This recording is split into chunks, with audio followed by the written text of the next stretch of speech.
So I have two reasons for wanting to do this video. Number one, my buddy Larry up in Flagstaff has just created a Facebook group called Flag Live Local, I think it's what it's called. And it's mostly a collection of musician type people. And Flagstaff's got a bunch of musicians, which I'm going to show you in this video. I've gone back through a bunch of my old videos that I've taken of folk festivals and such, and pulled off just some little snippets to show you. And I'll kind of give you that to look at as I'm doing what I'm going to do, which is the second part of this whole thing, and that's kind of a John Prine tribute. Now, I'm not going to sing a bunch of John Prine songs for you. Instead, what I would like to do is I want to do just one song. I mean, I like everything John Prine ever wrote, I think, but this particular song so exemplifies why I love the stuff that he does. It's called Grandpa Was a Carpenter, and I know many of you, most of you, if you know John Prine, you've heard it. And of course I can't do it as good as he could do it, but I'm going to do it in a little bit different way just to show you how it resonates with me. Because it turns out John Prine and I weren't that far off in age. And it just, when I heard this song, it just really lit me up. But to back up a little bit, the first time I'd ever heard of John Prine was when I first started picking with other people. I learned how to play the guitar since before high school. But for 20 years, I played the same songs with the same mistakes in the same places. And then I started getting around other people. And the big lesson was, you don't actually have to play it that way. There's other ways to play those songs. You don't have to put those mistakes in there. You can actually figure out ways around that. Although I still make plenty of them, they're not the same ones at least. But there was a gal named Kathy Dolan who was a real good friend of mine, as was our mutual friend Bill Strauss, and we'd get together and we'd jam. And she sang me this song called Please Don't Bury Me. And I, of course, asked her, so well, where'd you get that song? And she said, oh, that's a John Prine song. And then I noticed something funny happening, because I started jamming around more and more people, and I'd hear a song I'd like, and I'd go, hey, where'd you get that song? And they'd say, oh, that's a John Prine song. And we go to another jam a couple weeks later, and hey, where'd you get that? Well, that's a John Prine song. Well, you get the idea. Next, I began to figure out, this guy, I'd never heard him on the radio. Never heard him at all. Not at that point, anyway. And it occurred to me that this guy's music was proliferated through the entire community of folk musicians. People just loved his songs. Now, here's why I love his songs, and I'm going to guess that a lot of people are in this boat as well. He was really just a great storyteller. Now, the music itself wasn't particularly complicated. Isn't particularly complicated. It doesn't tend to have miters strewn throughout, and seventh chords and diminished chords and things that are hard to play. It's pretty simple 3-chord stuff as a general rule, and as is this song.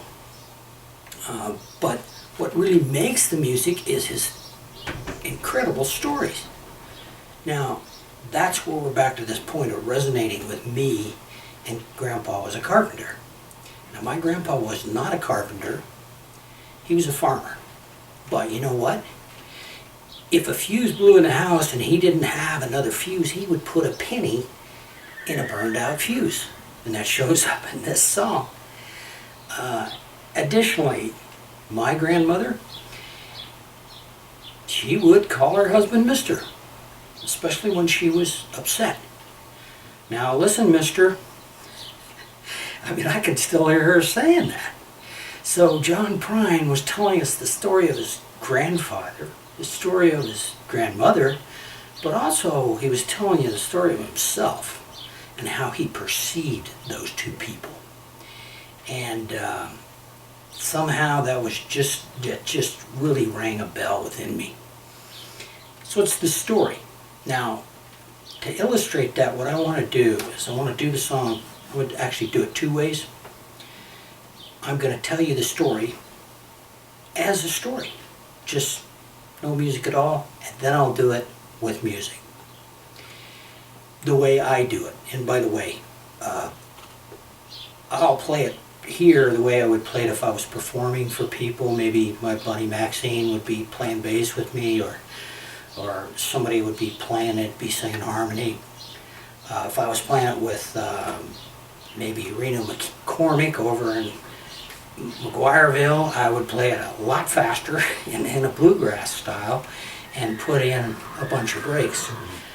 So the song itself is really more of a vehicle by which people connect, is really the point of all that. But here's what makes this song for me. Now, Grandpa wore a suit to dinner nearly every day. For no particular reason, why, he just dressed that way. He had a brown necktie and a matching vest and both his wingtip shoes, and he built a closet on our back porch. Put a penny in a burned out fuse. Now, he used to sing me Blood on a Saddle, and he'd rock me on his knee. He let me listen to his radio before we got TV. He'd drive to church on Sunday and take me with him too. Stained glass in every window, hearing aids in every pew. Now, Grandma was a teacher.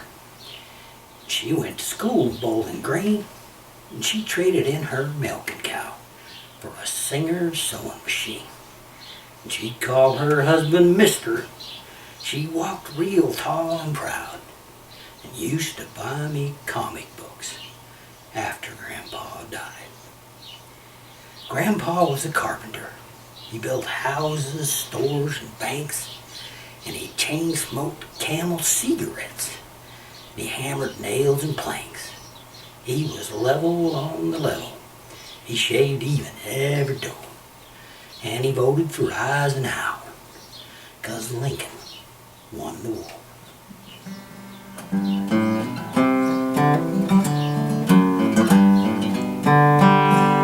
Grandpa wore his suit to dinner nearly every day.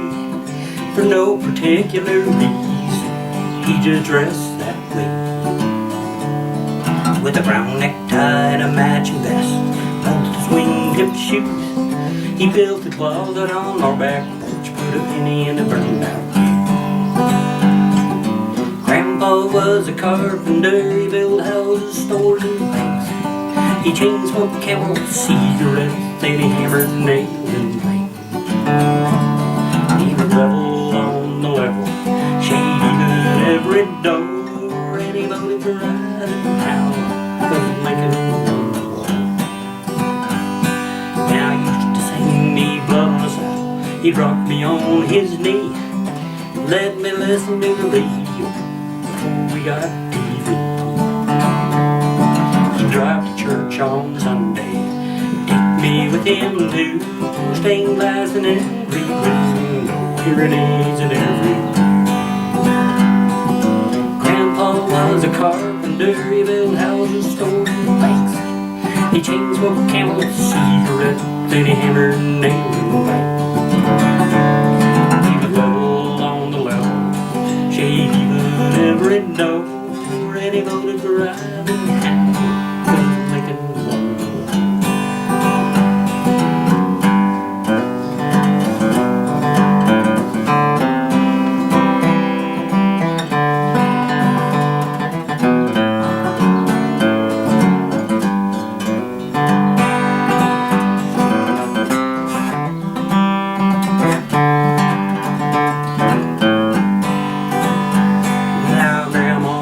Teacher went to school in Bowling Green.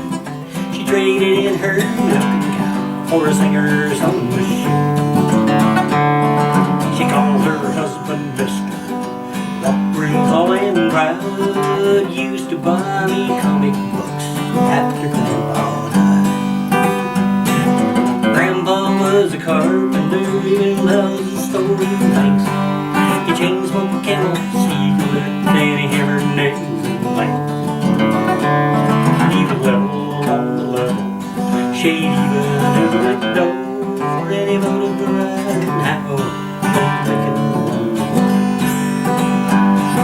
He voted for Eisenhower as Lincoln.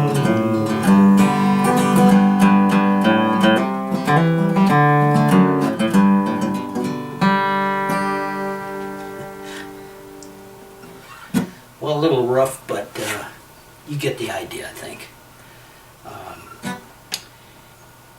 And you know, if John Prine were here right now, I would just say thank you so much for so many great stories. Of course, I've enjoyed telling those stories in song, but that's not the best thing you did. The best thing you did was you were a major contribution to a whole collection of people that gather and share music in general, and your contribution is really unmatched by anybody. And to my buddy Larry Peterson, who is also a songwriter, here's my contribution to your Facebook page. Hope it does you some good. And you guys in Flag, you stay safe. Later.